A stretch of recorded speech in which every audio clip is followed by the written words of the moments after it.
ગોધરા ખાતે અખિલ ભારતીય વિદ્યાર્થી પરિષદ દ્વારા ભવ્ય તિરંગા યાત્રા યોજવામાં આવી હતી.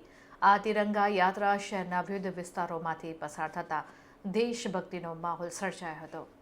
વિશાળ લંબાઈ ધરાવતા તિરંગા સાથે અંદાજિત 5 કિલોમીટરની લાંબી તિરંગા યાત્રા શહેરના વિવિધ માર્ગો પરથી પસાર થઈ દેશભક્તિનો માહોલ સર્જ્યો હતો. ગોધરા તિરંગા યાત્રામાં ગોવિંદ ગુરુ યુનિવર્સિટીના વીસી ડોક્ટર હરિભાઈ કતારિયા અને એબીવીપી પ્રદેશ સહમંત્રી હેતવીબેન વ્યાસ પણ જોડાયા હતા. આ પ્રસંગે વીસી ડોક્ટર હરિભાઈ કતારિયાએ એબીવીપી સંગઠનની શક્તિ અને સોચ અંગેના દ્રષ્ટાંત આપીને સંગઠનની વિદ્યાર્થીઓના હિતલક્ષી કામગીરીને બિરદાવી શુભકામનાઓ પાઠવી હતી. એબીવીપી પંચમહાલ દ્વારા આ તિરંગા યાત્રા થકી સંગઠન માત્ર વિદ્યાર્થીઓના હિત માટે જ નહીં, સમાજ અને દેશ નિર્માણ માટે પણ કાર્યરત છે તેવો સંદેશ આપ્યો હતો.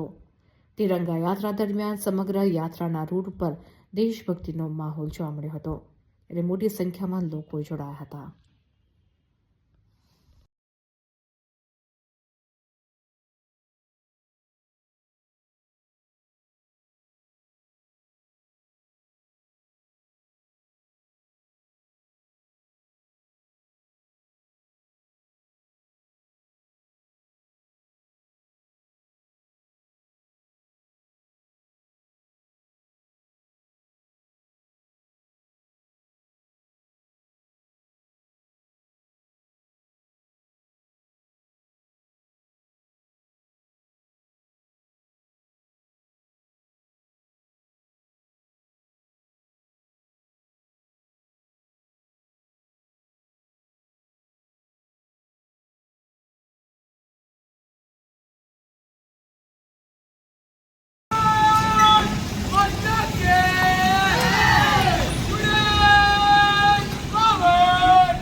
અખિલ ભારતીય વિદ્યાર્થી પરિષદ આયોજિત તિરંગા યાત્રામાં જોડાવાનું થયું અને આ યાત્રામાં જોડાવાનો મને વિશેષ આનંદ એટલા માટે છે કે 1949માં આ સંગઠનની શરૂઆત થઈ અને ત્યારે આપણા ભારતના બંધારણ ઘડવાનું કામ ચાલી રહ્યું હતું.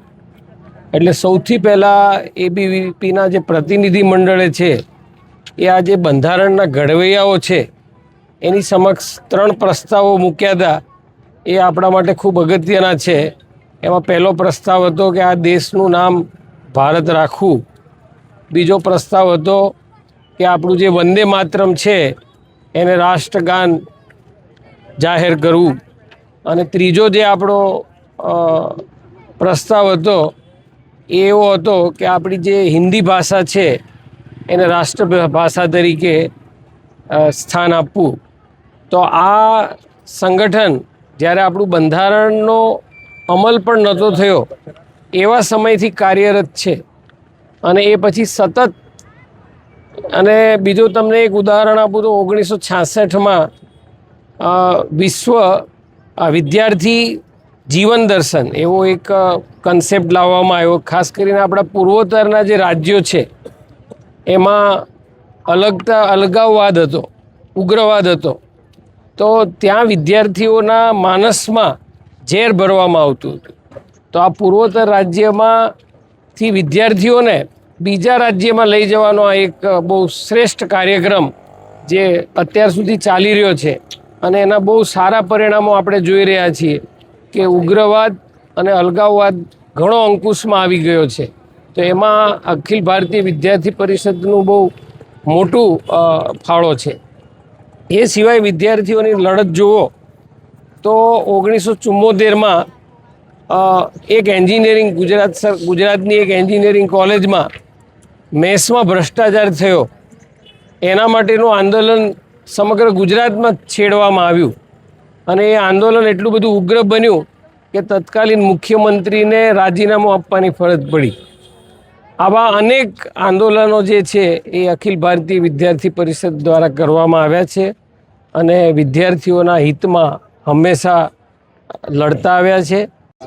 આજે 77મા પ્રજાસત્તાક દિવસ નિમિત્તે ગોધરાનગર એબીવીપી શાખા દ્વારા તિરંગા યાત્રાનું ભવ્ય આયોજન કરવામાં આવ્યું હતું. લાંબા રૂટ દરમિયાનની આ યાત્રા હતી અને એમાં 150થી પણ વધુ વિદ્યાર્થીઓ આ યાત્રામાં જોડાયા હતા. આજ રોજ અખિલ ભારતીય વિદ્યાર્થી પરિષદ ગણતંત્ર દિવસની ઉજવણીના અંતર્ગત એસપીટી કેમ્પસથી તિરંગા યાત્રાની શરૂઆત કરી ત્યારબાદ ગોધરાના અલગ અલગ જાહેર માર્ગો પર ફરી અને ટોટલ ગોધરાની અલગ અલગ છાત્ર શક્તિ આ યાત્રાની અંદર જોડાઈ હતી. 150 કરતાં પણ વધારે વિદ્યાર્થીઓ ગોધરાના અલગ અલગ કેમ્પસોથી જોડાયા અને તિરંગા યાત્રા તે ટોટલ 5.5 કિલોમીટરની અંદર આ તિરંગા યાત્રા નીકળી હતી અને અંદર 150 કરતાં પણ વધારે વિદ્યાર્થીઓ જોડાઈ અને ગોધરાની અંદર એક વિદ્યાર્થી પરિષદ તે માત્ર આંદોલન પૂરતું નહીં પણ રાષ્ટ્રહિતના પુનર્નિર્માણ માટે, સામાજિક કાર્યો માટે અને સાથે સાથે જ્ઞાન ચારિત્ર એકતાના સંકલ્પને સાકાર કરી રહ્યું છે. અને વિદ્યાર્થી તે કાલનો નહીં પરંતુ વિદ્યાર્થી તે આજનો નાગરિક છે તેવા હેતુ સાથે વિદ્યાર્થી પરિષદે આજરોજ અખિલ ભારતીય વિદ્યાર્થી પરિષદે તિરંગા યાત્રાનું આયોજન કર્યું હતું. તેમાં વિશેષ ઉપસ્થિતિ પ્રદેશ સહમંત્રી હેતુબેન વ્યાસની રહી હતી.